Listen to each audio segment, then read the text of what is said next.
지금 소개받은 일본 나고야에서 사역하고 있는 박두희 선교사입니다.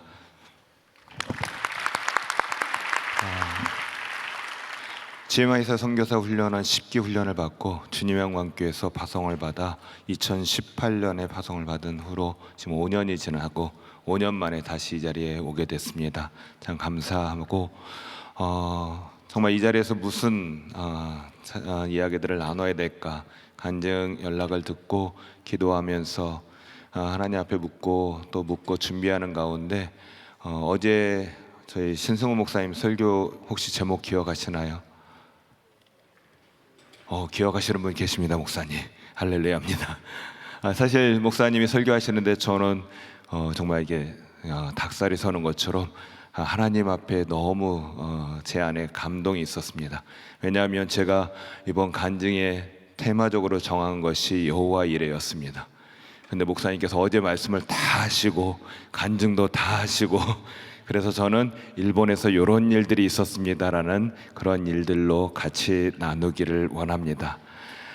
너무 감사하고 정말 하나님께서 부족하지만 일본 그러면 1억 2,700만 한국의 2배 반 정도 크기인데도 불구하고 기독교 인구는 0.4%, 오전에 미전도 종족이 2% 이하라고 얘기하는데도 저희는 여전히 1% 벽을 뚫기 위해 하나님 앞에 기도하고 전진하고 있습니다.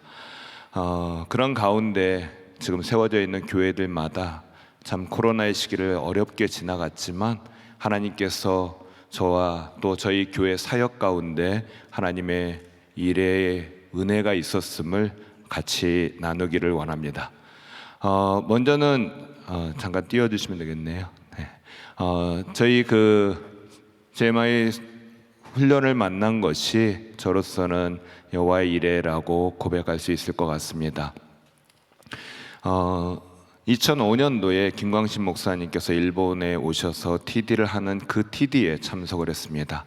그렇게 만남을 시작하면서 목사님께 은혜 신학교 이렇게 말씀을 드렸더니 바로 미국으로 가라고 하시더라고요.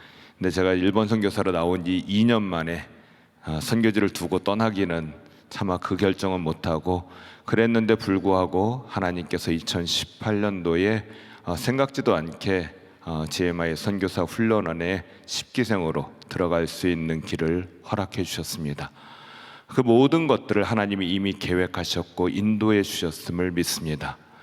물론 10기로 이렇게 들어가게 되는 과정 가운데 제가 조금 전에도 우리 강영철 원장님 사모님과도 얘기하면서 사모님이 저를 막으셨다라는 얘기를 훈련 가운데도 들었고 조금 전에도 확인을 했었거든요. 막았는데도 불구하고 한경 목사님이 오케이를 하셔서 감사히 훈련을 잘 마치고 그리고 주님의 함께 파송을 받고 사역할 수 있게 될 수 있는 이 모든 것들이 하나님의 계획하심을 믿고 그 인도하심을 믿습니다. 훈련 기간 동안에 조금 전에 선교사 훈련원 출신들 함께 모여서 구호를 외쳤고 로비에 보니까 이게 현수막에 써 있더라고요. 선교는 기도, 선교는 전쟁, 선교는 순교. 정말 그것을 7개월 동안 외치면서 계속해서 저희에게 훈련시킨 것 가장 큰 것이 바로 기도 훈련이었습니다. 그 기도 훈련을 받으면서 그래 정말 기도밖에 없다라고 생각을 하고 일본에 들어가면 어떻게 기도를 할까? 지금 주일 예배를 갖고 나아가는 교회에 기도를 어떤 것들을 시작할까라고 저는 고민하면서 일본으로 돌아갔습니다. 일본으로 돌아가서 저희가 11월이 되면 단일 기도회를 하는데 단일 기도회가 끝나자마자 청년들이 몰려와서 목사님 저희 청년들이 조금 더 기도를 더 하고 싶은데 목사님 혹시 괜찮으시면 아침에 같이 기도해 주실 수 있으실까요?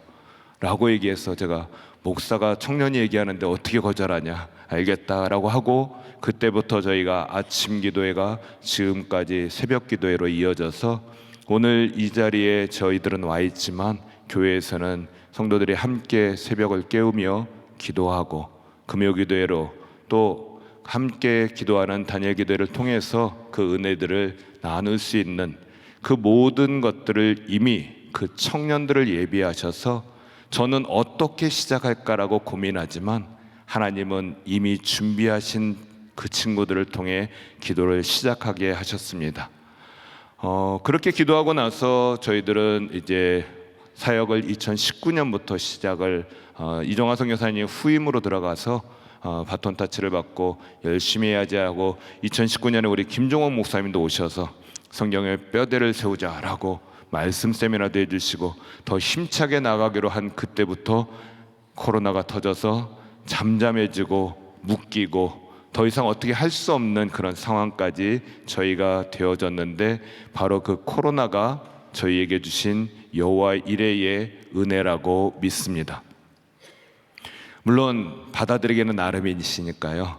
코로나가 많이 힘들었고 고난이었다라고 하시는 분들도 있겠지만 저희 교회에서 함께 나누는 것은 코로나는 우리에게 은혜다.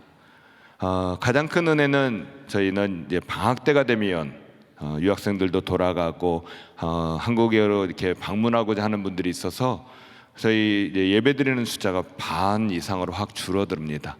근데 코로나가 돼서 3년 동안 못 나가니까 저희들이 더 예배에 모여서 함께 예배할 수 있는데, 한국은 예배 숫자를 봉쇄했지만 저희 일본은 감사하게도 종교시설은 막지 않겠다고 정부에서 인정을 해줬습니다. 그래서 옆집에서 뭐라 그럴 때도 정부가 우리를 막으면 당연히 멈춥니다. 그러나 정부가 허락해줬기 때문에 저희는 조심스럽게 모이겠습니다라고 하고, 저희는 코로나 3년 기간 동안에 감사하게 모여서 함께 예배드릴 수 있는 은혜가 있었습니다. 모여서 예배드리는데 청년들이 너무 심심해가지고요. 그래서 그 코로나 기간에 1년에 2번씩 수양회 나가고요.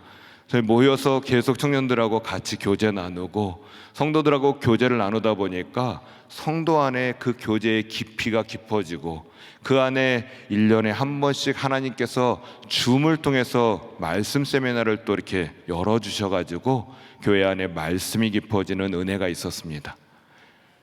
그러니까 코로나는 저희에게는 은혜였습니다.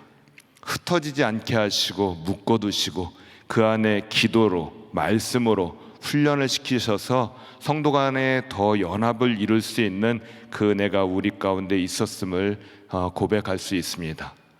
그러면서 코로나가 지나가면서 우리는 또 어떻게 나아가야 될까라고 고백하는 가운데 저희들에게 또 다른 여호와의 이레가 있었는데, 그것이 바로 저희가 올해부터 시작하게 된 브링업이라고 하는 NGO 단체입니다.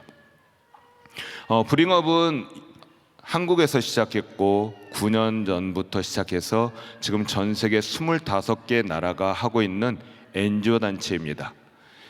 그렇지만 저희 브링업 25개 나라에 있는 그 모든 사업본부들은 선교사님들이 사업본부장이 돼서 선교를 위한 구호 그리고 선교를 위한 교육을 해나가겠다라고 시작한 단체입니다. 그래서 올해 6월 달에 생각지도 않게 저희들이 사업본부를 설립하게 되었습니다. 사업본부를 설립하면서 저희가 감사한 것은, 일본에서 종교를 이야기하는 것은 터부시되어 있습니다. 서로의 종교를 인정해야 되기 때문에 너 종교가 뭐니라고 물어볼 수도 없고 종교를 권유하기도 꺼려지는 것이 일본 사람들입니다. 그렇기 때문에 그런 나라 속에서 우리가 복음을 전한다는 것 자체는 쉽지 않았지만, 그래도 저희가 한 달에 한 번씩 계속해서 노방전도를 나가는 가운데에도 그래도 지혜가 필요한데 라고 기도하고 있을 때 저희가 생각지도 않는 브링업이라고 하는 NGO 단체를 저희가 시작하게 되었습니다. 그것은 6월부터 시작했지만 3월 달부터 저희들이 어린이 식당이라고 하는 그 식당에서 저희가 했는데요. 그 다음 장면입니다. 네, 이렇게 교회에서 지역 주민들을 초대를 했습니다. 그래서 어린이 식당을 열고 아이들과 아이들과 그 부모님들이 와서 함께 나누는 그러한 식당을 열고 있습니다. 사실 물론 코로나 이전에도 저희가 어린이 식당을 했었는데요. 코로나 이전에 할 때는 1명, 2명, 많이 와야 5명. 그래서 저희가 다시 올해 시작할 때는 몇 명이나 올까라고 저희들 스스로가 좀 의아하고 좀 불안해하는 마음으로 시작을 했습니다. 그런데 올해 저희들이 이 3월에 시작하면서 교회 이름으로 하면 안 되겠다 해가지고 제가 그 당시 이제 브링업이라는 그 소속은 되어 있기 때문에 브링업 재팬이라고 일부러 달고 그것으로 홍보를 하기 시작했습니다. 그리고 정식으로 구청 가서 등록을 하고, 구청 사람들이 교회 가는 것 아닙니까? 아닙니다. 저희는 브링업이 합니다 라고 이야기를 하면서 접근을 해 나갔습니다. 그래서 그렇게 접근을 하니까 학교 가서 홍보를 할 수 있었고요, 그리고 보육원 가서 홍보를 할 수 있었고, 지역에 있는 그 어머니들 안에서 서로 입소문을 전해지면서 하나님께서 이미 예비하신 사람들을 저 때 3월 달부터 시작해가지고 적게는 20명, 많게는 40명을 넘어가는 사람들, 지역 주민들을 하나님께서 보내주셨습니다. 저게 1층인데요 친교실 저 자리를 40명이 오면 꽉 차가지고 저희 성도들은 앉을 수 없어가지고 2층에 가서 밥 먹고 내려오기도 하는 그런 어린이 식당을 합니다. 사실 일본 같은 선진국에서 어린이 식당을 하는 이유는, 선진국이지만 그 일본에도 아이들이 굶고 있습니다. 그것은 그 부모들이 경제 활동을 하기 위해서 아이들을 케어하지 못하는 가정도 있고, 또는 부모들이 우울증이나 정신질환으로 인해서 아이를 돌볼 수 없는 경우도 있습니다. 그렇기 때문에 정부에서 적극적으로 어린이 식당을 권장하고 있습니다. 많은 교회들이 저 사역을 하고 있고요, 그래서 저희 교회도 지역을 위해서 해야 되겠다라고 결단을 하고 시작했더니 하나님께서 이미 예비하신 브링업이라고 하는 이 단체를 통해서 하나님의 은혜로 예비하신 사람들을 보내주셨습니다. 그리고 이번 달 9월부터는 아이들뿐 아니라, 다음 사진을 보여주시면 저희들이 실버 살롱이라고 실버들을 대상으로 하는 모임을 갖기 시작했습니다. 그레이스 코도모 쇼쿠도, 그레이스 어린이 식당, 그레이스 실버 살롱이라고 하면서 이 지금 일본도 고령화가 되어져 있고 혼자 사시는 독거노인들이 많으신데, 저희 성도들조차도 혼자 사시는 분들이거든요. 다들 저기 앉아 계시는 분들이 저희 성도들이신데 혼자 거주하십니다. 교회 오셔서 하시는 말씀이, 일주일 동안 누구하고 대화할 사람이 없어서 한마디도 못 하셨다라는 거예요. 그 오셔가지고 이렇게 모임을 가지면, 내가 혼자 먹을 땐 밥이 뭘 먹어도 맛이 없는데 그래도 같이 먹으니까 맛있다라고, 이런 말을 들으면서 그 지역에 있는 고령자들을 하나님과 만날 수 있는 길을 열기 위해서 실버 살롱이라는 길도 열게 되었습니다. 그래서 그레이스 실버 살롱, 그레이스 어린이 식당, 이 두 가지를 통한 사역을, 아이들과 실버들을 사역해 나가는 것으로 저희들이 해나가고 있습니다. 이 사역을 하는 가운데 앞으로는 어린이들의 방과 후 교실을 지금 계획하고 있고요, 그리고 현재도 지원하고 있지만 홈리스 지원 사역도 이 브링업이라는 이름으로 해 나갈 예정입니다. 차후에는 기도하는 것은 보육원이나 노인 시설까지 계획하면서 기도하는 가운데 있습니다. 지역에 필요한 것들을 교회가 해 줄 수 있는, 하나님의 마음을 품고 나아갈 수 있는 그런 길들을 해 나가려고 기도하고 있습니다. 그런 가운데 저희들에게 주셨던 여호와 일의 축복, 그 나누기를 원하는 그 한 사람이 조금 전에 아까 그 PPT에 있던 2장 앞에 부분에 있는데요, 이분입니다. 지난 6월에 저희들이 브링업 사업본부를 설립하면서 처음으로, 제가 지금 일본에서 사역한 지 20년이 되었는데 사역 20년 만에 처음으로 사역을 함께할 헌신자가 하나님으로부터 예비되어지고 주어졌습니다. 이분의 이야기를 잠깐 나누길 원합니다. 이분은 결혼을 일본 분과 하셨는데, 일본 분이 창가학회 남묘호랭교회이십니다. 그래서 결혼함으로 인해서 본인도 남묘호랭교회에서 25년 동안 해나갔고, 25년 동안 교육을 받다 보니까 가르치는 교수가 있으면 자기는 그 바로 밑에 준교수급까지 이렇게 올라갔다라고 하더라고요. 25년 동안 그 남묘호랭교회의 집안 가족들과 함께 섬기던 사람이 인생에 이것으로는 도저히 안 되겠다라고, 도저히 못 견디겠다고 생각하면서 25년 만에 이혼을 결정했습니다. 그리고 이혼을 하고, 그리고 그곳에서 벗어났습니다. 근데 저분의 가족이, 온 가족이 다 하나님을 믿고 있었고, 저분만 하나님이 안 믿어서 모든 가족이 구원을 위해 기도했습니다. 25년 동안 너네 나 믿어라라고 절대 나한테 권유하지 말라고 하던 분이 이혼을 하고 마지못해서 저희 교회로, 그 막내 동생이 서울 은혜교회 집사님이시거든요. 그래서 수소문해서 저희 교회로 안내를 해줘. 그래서 처음 예배를 드리고 예배 후에 같이 만나 상담을 했습니다. 상담하는 가운데 하나님이 만져주심으로 1시간 동안 울면서 인생을 나눴습니다.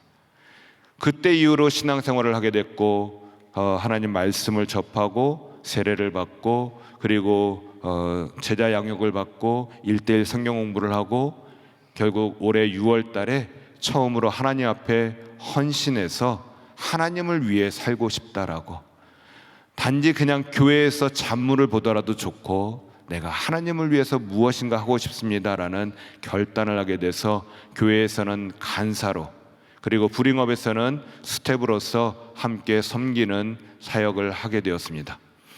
사역을 하게 되어서 저희로서는 너무 감사한데 신앙의 연수도 짧고 저는 그래도 TD도 경험하고 다 했기 때문에 뭔가 조금이나마 알 수 있는 부분들을 함께 나눌 수 없어서 올해 6월 달에 제가 한국을 방문했다가 서울 주님의 영광교회 방문하고 권 목사님과 또 신 목사님께 부탁을 드려서 글로리 캠프에 일본에서 참석하도록 보냈습니다. 그래서 저분이 참석하면서 그 동생분도 참석하시고 고모님 2분도 참석하시고 막내 동생 서울은혜교회 집사님도 팀 멤버로 참석하시면서 온 가족이 TD에 참석해서 큰 은혜를 받으시고 그 연세 많으신 고모님 2분이 그 TD 가운데 방언을 받으셨다고 합니다. 그 중에 한 분은 천주교 신자셨는데 천주교에서 보기에는 개신교는 뭐 별로 그렇지 방언하고 이런 거 싫다 그랬다가 본인이 방언을 받고 그리고 나서 여기에 뭔가 있다라고 결단을 하고 내가 천주교가 아닌 개신교 교회로 돌아가겠다라고 하시고 신승호 목사님으로부터 세례를 다시 받았다고 합니다. 그러한 은혜를 주셔서 이제 가족의 은혜가 이제 일본 땅에도 퍼져나가기를 소망하면서 함께 기도하고 이제 내년에는 할 수 있으면 물론 GMI 선교사 훈련 14기 아니면 일본에서 신학교를 통해서 함께 일본 선교를 위해 달려나갈 준비된 영혼, 하나님이 여호와 이레로 저희에게 허락하신 사람입니다. 인생에 많은 것들이 있고 사역 가운데 여러 가지가 있고 우리 선교사님들 정말 많은 간증들이 있을 것이라고 믿습니다. 저희 일본은 변하지 않는 나라. 그래서 제가 일본으로 나가려고 선교를 준비할 때에 들은 이야기는 일본의 별명처럼 불려지던 것은 복음의 불모지, 선교사의 무덤이라고 들었습니다. 그런데 이 말들이 오히려 우리 일본을 묻고 있지 않는가라고 사역을 하는 가운데 느껴졌습니다. 그래서 그 말들을 쓸 수 없다라고 선포하고 있고, 당연히 하나님께서는 일본을 부흥시키실 것이고 하나님께서는 반드시 일본을 살려내실 것이라고 믿습니다. 하나님이 살아계시고 하나님이 일본을 사랑하시기 때문에, 그러기 때문에 일본에 있는 영혼들은 하나님의 손에 있음을 믿고 그때가 언제인지 모르니까 하나님께 물으며 배운 대로 기도하며 기도를 통해서 하나님의 지혜를 얻고 그곳에서 하루하루 또 그 길을 열어가기를 원합니다. 여러분들의 사역 가운데서도 여호와 이레의 축복이 있음을 믿습니다. 그 하나님을 찬양할 때, 오늘 조금 전에도 고난 가운데 감사하고 찬양할 때 하나님의 역사가 일어난다고 말씀해 주셨듯이 우리에게 주어진 모든 것들, 코로나라도 그 어떤 역경이라도 감사하고 찬양하는 가운데 하나님의 일하심을 경험하고 여호와 이레 하나님을 찬양하는 저와 여러분 되기를 축복하며 간증을 마치도록 하겠습니다. 감사합니다.